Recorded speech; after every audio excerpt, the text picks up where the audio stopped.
I left a six-figure job to build a business around NBA cards here in the Philippines. And I'm not just selling cards, guys. Hindi ako nag-flip ng cards, hindi ako ganun.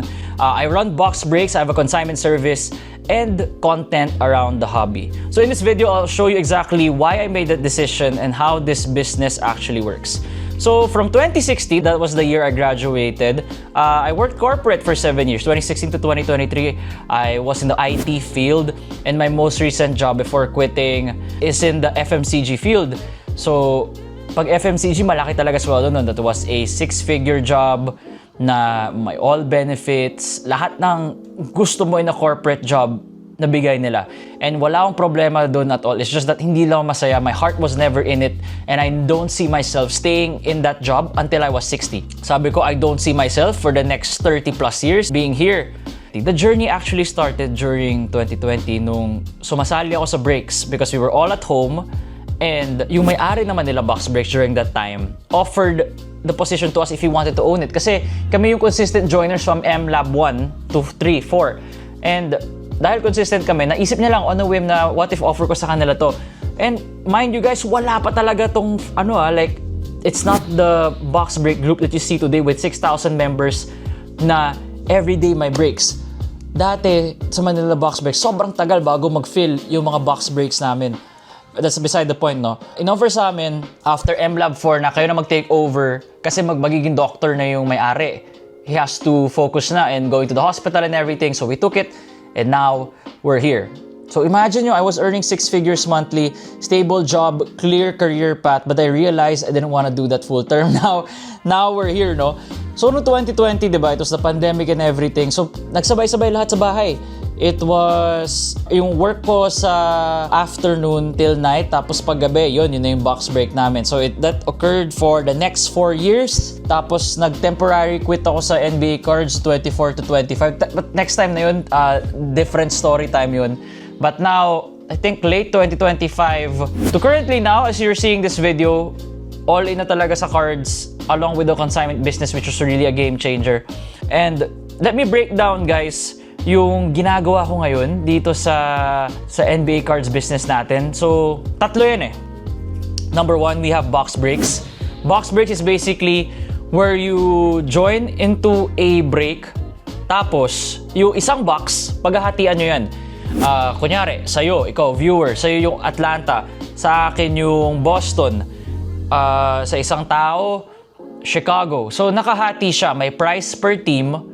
Ganon, that's how box breaks works. Instead of buying a whole box for like 50K, hati-hati kayo na, okay, yung isang tao, 2K, 3K. We have a video on what box breaks are na full breakdown, which you guys could check out. Number 2, yung consignment is sending your cards from here in the Philippines to the US. So consignment, we have our rates, the display namin dito right now. Dito sa video, as you can see, may different price range for every card that you send. And I just realized na ang daming tao nagpapadala ng cards para mabenta sa US. It's because not a lot of us have time to sell cards. It really takes time to sell cards. Ang daming, di ba, we all have our day-to-day lives. Tapos pag nagbebenta ka ng cards, you have to post it on Facebook. You have to wait for people to buy. You have to talk to buyers na babaratin ka pa. So kami, we remove all of that. Lahat ng pain points nyo kami na bahala. You just send it to us, we send it to the US. And yung partner namin sa DC Sports 87, sila na yung magbebenta ng cards through an auction style na 5 days.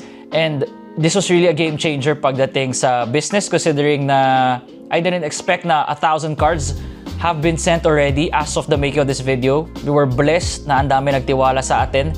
And the reason na marami nagtiwala sa amin is because we are also creating content for our day-to-day here dito sa NBA cards business natin. No?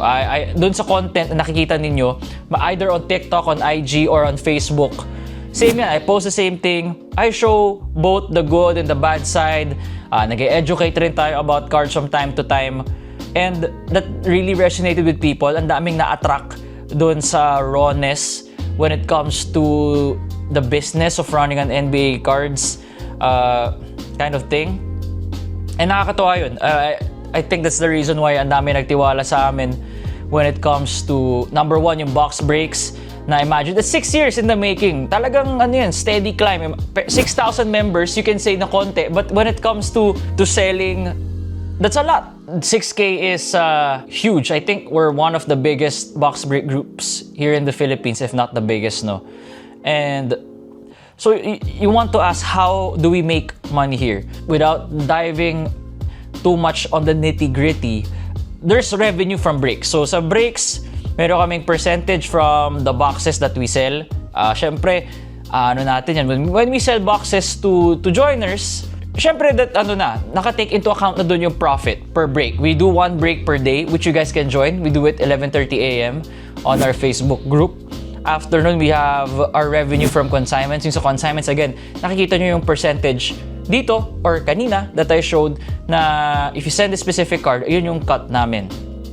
So I thought nga yung consignment yung magiging matagal, pero I think napabilis talaga siya because of the content we've been releasing. We're very transparent with what we do. I think we also have great communication when it comes to what the cards, ano yung status ng cards, ano sa tingin yung mangyayari dito. We're very transparent. We don't sugarcoat things. I think yun yung reason why na ang bilis nagtiwala sa amin ng mga, sa inyo kayo, yung mga nakasubscribe dito, and who also became our friends rin along the way, no? The margins are good. Definitely, na-take into account namin lahat. I've also made some friends sa isang shipping forwarder that sends our cards immediately to the US dun sa Office DC Sports when it comes to our consignment business. Kaya ang bilis. I think that's the reason why marami rin nagtitiwala. It's because of everything is clear from the get-go. And I think that's the reason why choice of breaks, yung Manila Box Breaks, is because madali kami kausap. Also sa consignment na kami lang yung at least known dito sa Philippines. I'm sure there are others, pero ako yung siguro maingay when it comes to the Philippines. Maingay in terms of sa social media, in terms of the sports card space. Pero nagpapakonsign din kami ng Pokemon and One Piece and all others. Basta cards, the mga signed jerseys, pwede rin yun. Not the reality check, guys, no? Maraming risks pa rin when it comes to having a business sa NBA cards. Of course, yung margins ng boxes, you gotta keep that in mind. You gotta make sure na nagbabayad lahat ng tao. You have to keep track of all their screenshots, lahat ng submissions. Kasi ganoon sa breaks, manual yan eh. You don't click on a link to pay. It's really you have to tell someone, okay guys, ito yung payment option, so babayaran nyo. Tapos you have to wait for them to send it there, and the break cannot start if they don't pay. Kasi if you start without them paying, tapos hindi nyo pakilala yung tao, problema yan. That's gonna be a problem kasi kayo magsasalo nun, naubos margins nyo. So yung mga risk talaga when it comes to this. Yung risk naman sa consignment is, knock on wood, pero what if mawala yung cards, diba? So make sure you declare the cards properly, at least sa amin, or if kayo gumagawa kayo ng ganyang business din, i-declare nyo rin na maigi para makakompensate kayo. So may mga slow months din. You know, like I think the slow months are when the NBA season's done. In a way, buwabagal yung pag-fill ng breaks from usually 2 to 3 hours, naging 6 hours. That happens. May kayod talaga. May mga mistakes na pwede mangyari when it comes to sorting ng cards. Pero bihira na nangyari sa amin. I think once na nagkamali and nahanap rin agad. We have a set system. I have built a team na maaasahan. Yung co-owner ng MLab ngayon is good with the numbers. He's good with the processes, the systems. Pagdating doon, I'm great in marketing. Dito pagdating sa content, mostly me. Yung isang partner ko rin is the one helping me schedule na parang, okay, record ka nito, record ka ng ganyan, ganito natin sa strategize. So, I have built a team that complements the skills that I currently have. And that's a reason why also na bakit maganda yung how things move smoothly sa Manila Box Breaks. This really isn't easy as it looks, no? There are months where mabagal talaga. Especially pag tapos yung NBA season, hindi ko na siya na-foresee. Pero I think if you guys do content, feel ko dahil you're always on top of mind sa mga tao, kaya siguro napupush pa rin yung breaks namin dahil lagi ako nagpo-post ng content, lagi kami nagpo-post ng something. So top of mind kayo. That also applies in other aspects that you wanna do, no guys? Try content creation. Again, so, yun yung reason rin bakit ako napakwit ng corporate is because content creation has opened a lot for me na nadala ko rin dito sa breaks. I mean, yeah, full-time ko to NBA cards business, but I also do some hosting. I also do some sports casting, and it all because it started with content creation. So looking back, guys, no? So advice ko for those that want to quit their corporate job, wag muna unless na nakikita mo yung results na okay, kaya ko i-pursue tong hobby ko, yung passion ko. You have to see some results first. May numbers ba yan? Are you earning as much as from your corporate? Nakikita mo na trajectory na kaya mo mag-earn from this in a long-term vision? Do you have a good team? Do you have people that you can trust pagdating dito sa business? Kasi business is not a one-person thing. It's really a team to make everything work. And yun yung mga advice ko na kailangan nyo muna gawin before doing anything drastic in your life, no? Kasi nung nag-quit ako, wala pa naman akong family, wala pa naman akong anak, and everything. Lastly, build a personal brand. That will help you out in whatever field you want to do. Build a personal brand. So looking back, leaving corporate was risky, but it allowed me to build something I actually enjoyed.